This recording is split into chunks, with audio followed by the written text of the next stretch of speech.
Hai, makasih udah mau mampir di YouTube channel aku. Jadi hari ini kita mau gibah bersama Loli Cimos.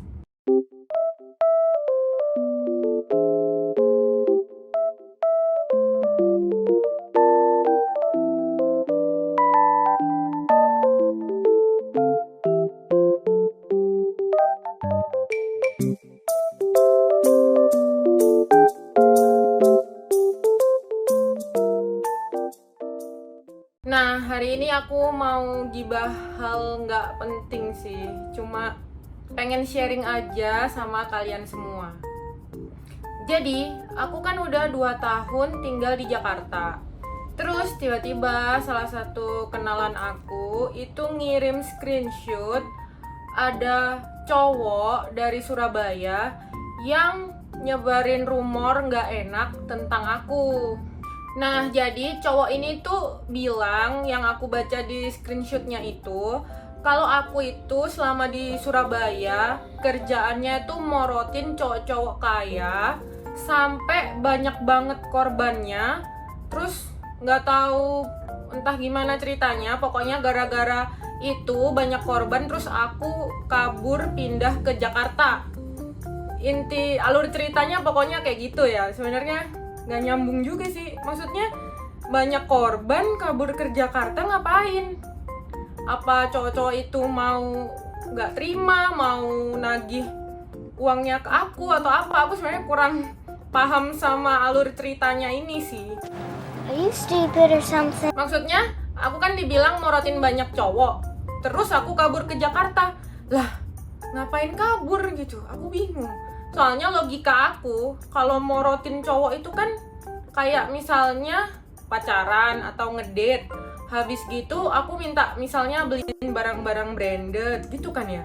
Atau aku minta sejumlah uang tertentu. Gitu kan? Terus ngapain aku kabur gitu loh? Apa cowoknya minta ganti rugi apa gimana? Tapi kan itu kan minta dikasih, harusnya nggak minta ganti rugi dong. Itu logika aku ya, aku sendiri kurang mengerti ini konteks fitnahnya ini gimana. Nah, sebenarnya yang nyebarin rumor tentang aku kan banyak, tapi emang aku sampai sekarang belum terbiasa. Jadi kalau denger rumor nggak enak itu ada rasa sebel gitu loh. Akhirnya aku kan cerita ke temen aku yang di Surabaya, itu anak komunitas cosplay. Nah, kan yang dari dulu circle aku itu kan anak cosplay, anak kantor, anak kuliahan. Nah, mungkin ini anak cosplay karena aku kan di sosmed terkenalnya cosplay. Kalau di kantor sama kuliahan aku nggak terlalu expose sosial media kan. Jadi aku nanya ke anak cosplay, aku kirimin foto cowok yang nyebarin rumor tentang aku. Dan anak cosplaynya itu nggak kenal gitu loh, bukan di circle cosplay Surabayaku.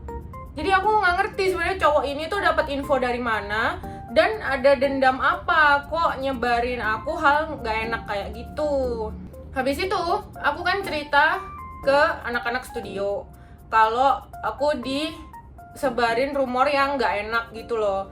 Dan aku sebel sama orang ini. Aku tuh lebih pengen, lu tuh siapa? Mending kita tuh ngobrol aja gitu loh.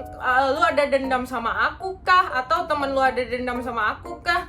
Tapi ya nggak bisa juga sih. Maksudnya haters pasti ada dan mungkin nggak sedikit dan nggak mungkin kan aku ngajak ngomong satu-satu. Sebenarnya yang paling bener emang cuma let go doang. Cuma emang masih sebel gitu loh. Kenapa sih kok disebarin rumor kayak gitu? Terus aku suruh sebutin korbannya nggak bisa, buktinya nggak bisa. Kayak misalnya aku morotin, bukti transfernya itu mana? Aku tuh morotin berapa, dalam segi apa, korbannya siapa? Katanya korbannya banyak, masa sebutin satu orang aja nggak bisa? Kan gimana ya, sebel gitu loh. Lu bisa ngomong seenaknya tentang seseorang tanpa bukti dan banyak yang percaya gitu loh. Jadi nyebelin banget sih menurut aku. Nah, habis aku cerita ke anak-anak studio di sini, anak-anak studio di sini tuh bilang, "Lah, bukannya lu dulu bilang struggle banget ya? Katanya aku kan pernah tinggal di Surabaya, tapi kan pernah ikut event cosplay di Jakarta. Waktu itu Enichi-sai. Itu sama komunitas cosplay aku, kalau nggak salah berlima apa berenam. Itu tuh kita sewa, bukan sewa sih, numpang di rumahnya orang, satu kamar, tidur berenam gitu. Yang cowok tidur di lantai deket pintu, yang cewek tidur di kasur. Terus anak-anak studioku bilang, lah bukannya dulu lu struggle sampai kayak gini, kayak gitu, kayak gini, kayak gitu. Nah, circle lu kan circle struggle itu kan, lu morotin siapa? Anak studio aku bilang gitu. Terus aku itu mulai flashback. Iya ya, dulu circle aku itu di kampus aku nggak terlalu punya banyak temen. Dan temen deket aku itu cosplayer juga. Itu namanya waktu itu yang sering cosplay sama aku, Ravenna sama Adele. Nah, itu yang dari circle kuliah tapi ikut cosplay, sahabat aku. Terus di komunitas cosplay itu nggak ada yang tajir gitu loh. Nggak ada yang maksudnya tiap makan dia yang bayarin, atau dia anaknya orang konglomerat atau apa, nggak ada yang tajir sih. Paling keluarganya paling mendingan itu, ini menurut aku ya, keluarganya yang paling mendingan itu mantan aku, karena papanya itu kayak apa ya, punya jabatan di pemerintahan gitu loh. Tapi itu pun mantan aku tuh nggak dikasih duit puluhan juta sama keluarganya. Emang keluarganya tuh nggak ngebiasain nge-spoil anaknya gitu loh. Jadi di circle aku menurutku yang paling kaya ya mantan aku. Dan aku nggak morotin mantan aku udah sering share. Kalau malah aku yang banyak sacrifice. Ya sebenarnya sama-sama sacrifice. Cuma karena kalau konteks duit, emang aku yang lebih banyak sacrifice. Karena aku udah kerja, dia masih kuliah. Jadi otomatis duit aku lebih banyak. Kalau jalan otomatis aku yang lebih sering traktir. Kalau konteks duit ya sacrifice-nya. Nah terus aku pacaran sama mantan aku ini 3 tahun pokoknya 3 tahun jalan ke 4 apa 3 tahun gitu kan. Udah sama dia doang.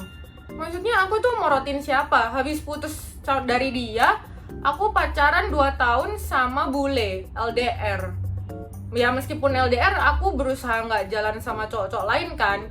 Jadi kayak yang aku porotin tuh siapa? Circle aku itu doang. Aku ini bukan orang yang ekstrovert yang gampang punya temen gitu loh. Dan circle aku ini nggak menghina ya. Emang waktu di umur segitu kan zaman kuliah, emang circle struggle semua.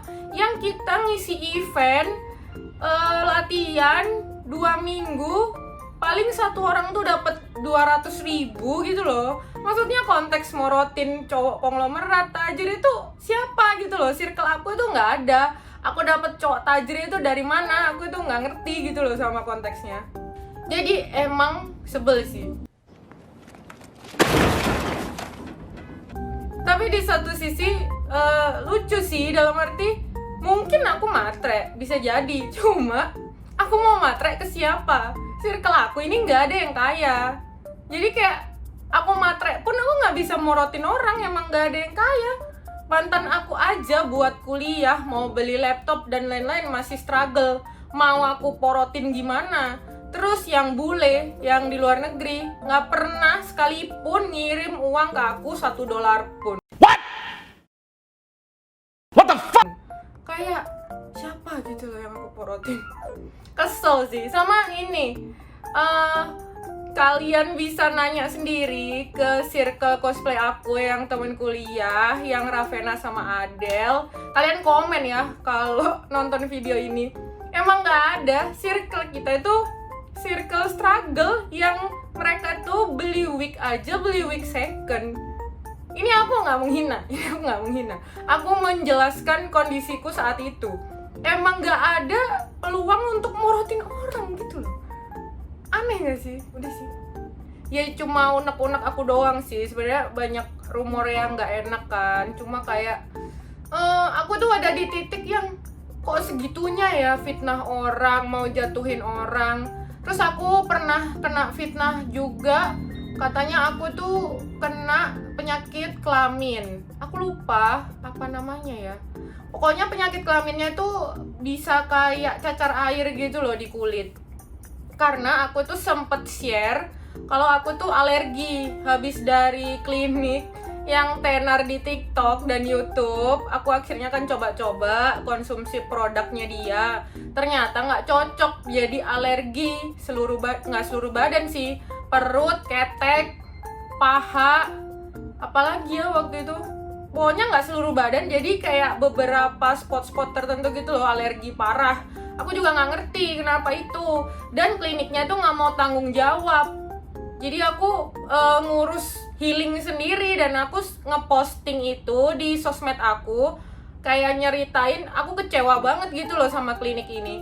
Nah, foto aku alergi itu yang aku posting itu difitnah, dibilang aku itu sakit penyakit kelamin gitu loh. Aku lupa namanya. Pokoknya yang kayak cacar gitu, aku lupa namanya. Apa ya? Terus aku ceritakan ke temanku kalau aku difitnah kalau sakit penyakit kelamin itu.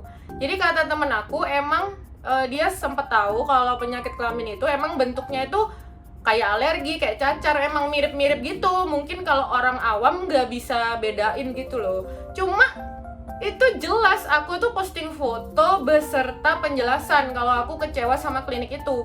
Cuma aku emang nggak sebut nama kliniknya karena itu klinik besar. Aku kayak males kena masalah gitu loh.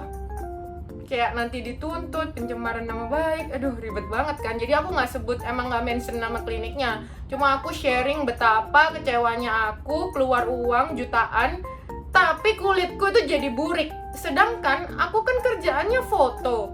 Kalau kulit burik tuh stres sih. Maksudnya ngeditnya stres sih. Kayak keteknya di sini burik. Terus paha aku burik, kayak aku aja mau keluar biasanya kan pakai rok mini atau hot pants.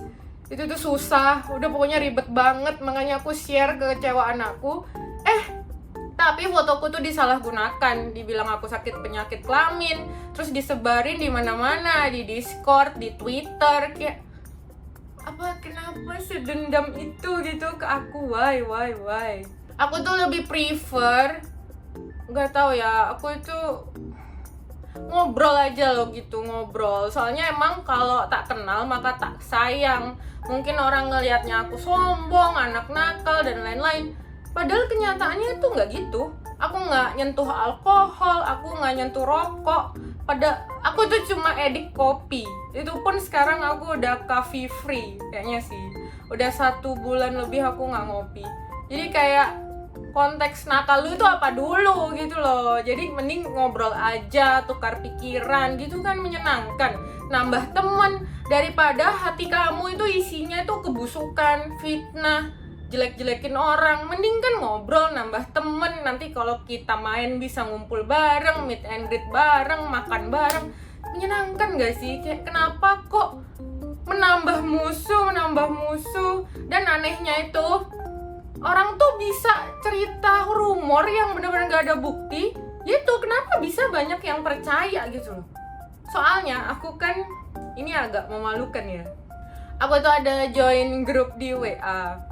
Tapi ini grup dewasa yang bahasnya tuh memes kotor apa gitu, cuma buat lelucuan doang. Dan beberapa cowok di dalam grup itu suka sharing kalau gua udah pernah tidur sama si A. Dia tuh nyebut selebgram yang followersnya jutaan gitu.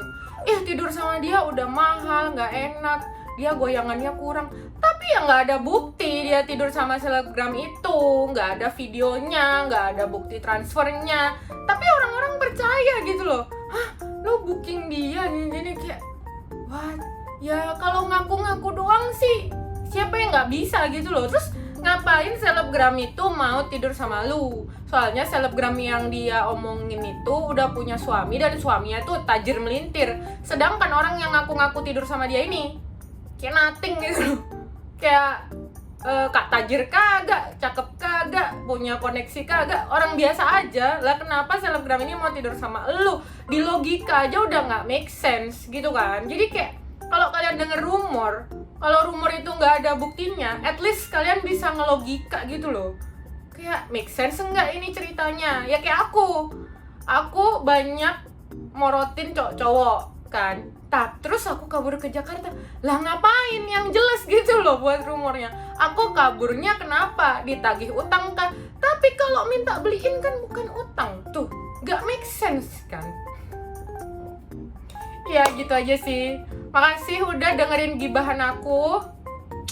Aku emang jarang banget upload YouTube karena sangat malas ya ngatur lampu, terus ngatur background biar presisi. Ini aja aku asal-asalan. Terus cahayanya pakai jendela tuh, ada reflectionnya. Gitu sih, aku harus berusaha nggak malas. Soalnya corona ini bener-bener aku cuma makan tidur di rumah, aku nggak keluar. Paling keluar itu kalau ketemu komunitas, karena lagi suka hangout sama komunitas skateboard dan graffiti, nambah teman buat ngobrol. Karena saking aku merasa hidup aku ini useless kena corona, kayak nggak bisa ngapa-ngapain, susah aktivitas gitu loh. Jadi aku cari kesibukan, cari hobi baru gitu sih. Ya udah, sekian dulu.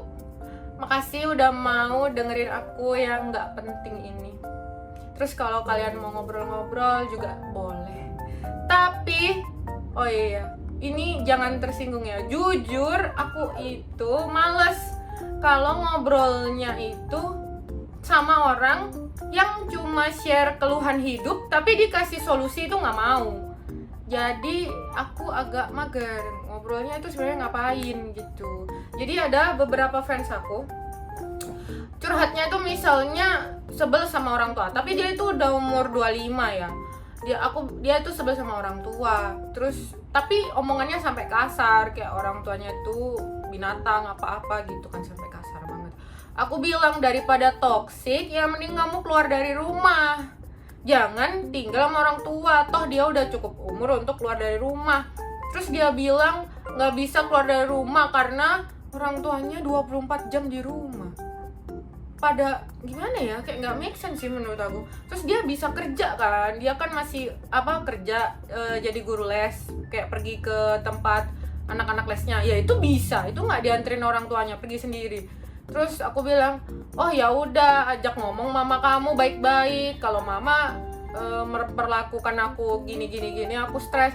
Nggak bisa, mama aku tuh orangnya nggak bisa diajak bicara. Terus aku tuh udah kasih solusi itu dari A, B, C, D, E sama dia itu ditolak semua. Intinya nggak ada solusi, itu aku males sih. Jadi kayak cuma keluhan, tiap hari ngeluh.